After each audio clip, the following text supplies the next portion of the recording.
Hello dear students, welcome to my YouTube channel. This is Sunil sir, and today I am going to start the new chapter of the class 9. The part of physics is known as the motion.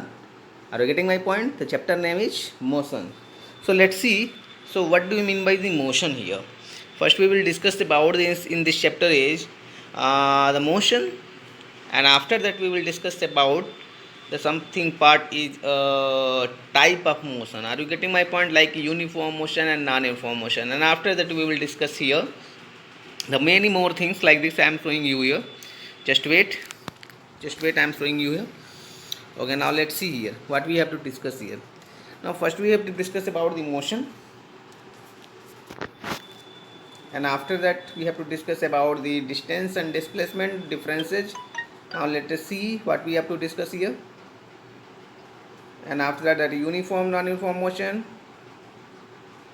their examples: speed, average speed, velocity, average velocity, acceleration also, distance. And after that there are the equations. Look at here, there are a lot of equations which are derived by after the acceleration.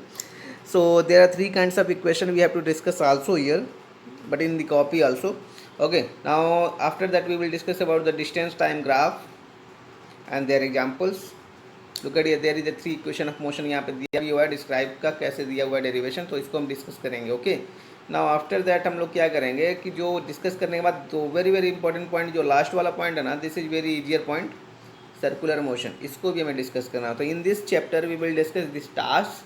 So let us start from the chapter point first here. The topic is motion. Okay, now let's see what do you mean by motion. So simply अगर हमने पूछा, कई बच्चों से पूछा what do you mean by the motion, तो simply उन्होंने क्या आंसर दिया, motion is nothing but this is the just change in position. Are you getting my point? Change in position of a body with respect of time, यानी when a body change their position with respect to motion. तो generally क्या होता है, motion कहते हैं किसी body का अगर पोजीशन अगर सपोज यहाँ पे है, after some period of time हमने देखा वो बॉडी मूव करके कहाँ चली गई, यहाँ चली गई after some period of time. तो उस केस में क्या होता है कि उस केस में हम बोलेंगे कि बॉडी थी वो क्या थी, मोशन में थी. दैट इज़ द रीजन वो क्या हो गई, वहाँ से एक प्लेस से दूसरे प्लेस पे चेंज कर गई अपने पोजीशन को. Now look at here. After that हमने क्या डिस्कस करना है यहाँ पे, मोशन के डिस्कस के बाद you all know that the motion में सबसे इंपॉर्टेंट फंडा ये है कि when the body move in a straight line path. Are you getting my point? ये बहुत इंपॉर्टेंट पॉइंट ध्यान रखना, बिकॉज ये क्वेश्चन पूछा गया है. तो when the body move in straight line path, तो इस केस में इस चैप्टर में क्लास 9 में यही पढ़ना भी है, ध्यान रख लेना. When the body move in straight line path then we can say that motion is known as the rectilinear motion. कौन सी मोशन? Rectilinear motion. हाँ, रेक्टिलिनियर मोशन. अरे गुटी माई बन, तो इसको रेक्टिलिनियर मोशन बोलते हैं. यानी जब कोई मोशन आपकी स्ट्रेट लाइन पाथ पे हो, यानी अगर सपोज ये रोड स्ट्रेट लाइन है ना, तो उस केस पे कोई बॉडी अगर मूव करती हुई जाती है, तो ये मोशन को हम क्या बोलेंगे, आपको रेक्टिलिनियर मोशन बोलेंगे. ओके, नाउ आफ्टर दैट हमने क्या करना है, इसमें हमें डिस्कस करना है आपको vector quantity and scalar quantity, जो कि इस पॉइंट में हमने लिखा नहीं है इसमें, तो हमने उसको भी डिस्कस करना है. What do you mean by the vector quantity and what do you mean by scalar quantity. तो सबसे पहले ना इन दोनों को हम डिस्कस कर लेते हैं, and after that we will discuss about the distance and displacement.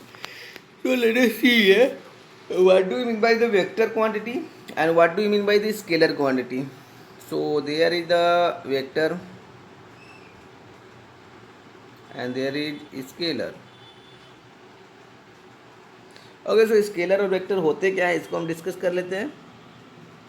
So the vector quantity, the quantity in which we have to take magnitude as well as direction also. The quantity in which we have to take magnitude as well as direction also. In this case that quantity is known as the vector quantity. तो simply ऐसे quantity जिसमें हम magnitude के साथ साथ उसके direction को भी मेजर करते हैं, और ऐसे क्वांटिटी को हम क्या बोलते हैं, वेक्टर क्वांटिटी बोलते हैं. Now look at here, the example is here the force. Are you getting my point? The force, जब फोर्स हमारा गिवन डायरेक्शन में लगता है तो उस केस में हम बोलते हैं. And another example is here, बोल सकते हैं यहाँ पे, हम बोल सकते हैं यहाँ पे क्या, ग्रेविटेशन बोल सकते हैं. ओके, ग्रेविटेशन हमारी कहाँ लगती है, टुवर्ड्स द अर्थ लगती है, तो यहाँ डायरेक्शन हम मेजर कर ही रहे हैं। ओके, नाउ अदर एग्जांपल हो जाएगा हमारा सिंपल सबसे एग्जांपल अगर हम लेना चाहते हैं तो हमारा बनेगा displacement and after that velocity also. ये दोनों केस हमारे क्या होंगे, वेक्टर क्वांटिटी होंगे, ये दोनों के दोनों क्या होंगे, वेक्टर क्वांटिटी होंगे। ना इसी तरीके से अब स्केलर के बारे में बात करते हैं तो स्केलर जस्ट इसका थोड़ा सा इसमें डिफरेंस है। इसमें क्या है, the quantity which have to in which we have to take only the magnitude not with direction. Okay, and the quantity in which we have to take the magnitude only not direction, that quantity is known as the scalar quantity. यानी ऐसे quantity जिसमें हम सिर्फ और सिर्फ magnitude लगते हैं ना, डायरेक्शन को हम नहीं लेते हैं, तो ऐसे क्वांटिटी हम क्या बोलेंगे, स्केलर क्वांटिटी बोलेंगे। I hope you are getting my points, समझ में आया आप लोगों का ना, स्केलर किसे बोलते हैं और वेक्टर किसे बोलते हैं, तो आई थिंक आप लोगों को क्लियर हो गया होगा। तो स्केलर क्वांटिटी का एग्जांपल क्या बनेगा, जिसमें हम सिर्फ और सिर्फ मैग्नीट्यूड लेते हैं। तो मैग्नीट्यूड किस में लेते हैं भाई, तो यहाँ पे बनेगा आपका डिस्टेंस। डिस्टेंस जो होगा ना उसमें हम सिर्फ और सिर्फ मैग्नीट्यूड लिखते हैं, उसमें डायरेक्शन नहीं बताते हैं कभी, ठीक है ना। The body cover in 5 metre distance but we can not say the direction here. तो सिंपली यहाँ पे 5 मीटर कवर डिस्टेंस हुआ है तो वो डिस्टेंस बोलेंगे यहाँ पे, ठीक है। अगर उसी में हम अगर 5 मीटर टूवर्ड्स नॉर्थ डायरेक्शन या toward east direction, toward west direction कोई डायरेक्शन लिखे होते हैं ना, तो उस केस में वो क्या बन जाता है, आपका डिस्प्लेसमेंट शो करता है। ओके, तो ये समझ में आ गया है। जिसमें हम डायरेक्शन सॉरी मैग्नीट्यूड लेते हैं वो क्या होता है हमारा, आपका स्केलर क्वांटिटी होता है। और जिसमें मैग्नीट्यूड प्लस डायरेक्शन भी लेते हैं उन्हें हम क्या बोलेंगे, वेक्टर क्वांटिटी। तो वेक्टर का देखो हम लिख देते हैं मैग्नीट्यूड प्लस डायरेक्शन, और स्केलर का कहने ओनली क्या होगा, only magnitude. Okay, so I hope you are getting my points. इस एग्जाम्पल आप अब धीरे धीरे हम पढ़ाएंगे भी तो आई थिंक समझ में आने लगेगा आपको कि कब स्केलर बोलते हैं कब वेक्टर बोलते हैं। So when we have to start the definition, so let's see the definition is here, the distance and displacement. So with the body distance move in the actual length of the path travel by the body. Simply इसको क्या बोलते हैं, distance को, distance move at the actual length of the path travel by the body. यानी when the body the actual length of the path travel by the body is known as distance. तो simply क्या बोलेंगे, actual length of path travel by the body is known as distance. Distance किसको बोलते हैं, जो actual length होती है ना पाथ की, जिसको बॉडी के द्वारा ट्रैवल करी गई होती है, वो हमारी क्या होती है, डिस्टेंस होती है। And this case we can say that, यहाँ पे हम किसी तरीके के डिस्टेंस को मेजर करते हैं। ये मेजर हो गया, यहाँ से स्टार्ट हुआ, यहाँ पे ख़त्म हुआ, तो इस केस में हम इन सबको मेजर करेंगे पूरा का पूरा। तो हमारा क्या बनेगा, एक्चुअल लेंथ हमारा बनेगा, यहाँ से स्टार्ट करा, यहाँ से आया, यहाँ से आया, यहाँ से ऐसे आया। तो इस केस में हम इसको पूरे डिस्टेंस को कवर करना पड़ेगा, ठीक है, और इसको काउंट करके बताना पड़ेगा कितना डिस्टेंस उसने कवर करा है। ये हो गया एक्चुअल लेंथ। लेकिन अगर हम बात करें तो अगर इसी चीज़ को the shortest path travel by the body from initial position to final position, इसको हम क्या बोलेंगे, डिस्प्लेसमेंट बोलेंगे। तो यहाँ पे क्या लिखा हुआ है, the length of shortest path travel by the body from initial position. Initial position क्या था, यही था ना, initial position to final position. यानी ये सपोज आई है, जस्ट वेट हम कलर चेंज कर रहे हैं इसका, ये सपोज आई है और ये क्या है, सपोज फाइनल है। So initial to final position, so in this case ऐसे लेंथ को हम क्या बोलते हैं, तो डिस्प्लेसमेंट बोलते हैं। Displacement nothing but this is the shortest path from the initial position to final position. तो ये हमारा क्या होगा, यहाँ से यहाँ तक का जो डिस्टेंस लेंथ हुआ है, इसे हम क्या बोलेंगे, डिस्प्लेसमेंट बोलेंगे। Are you getting my point. ये हो गया डिस्प्लेसमेंट, ये हो गया डिस्टेंस।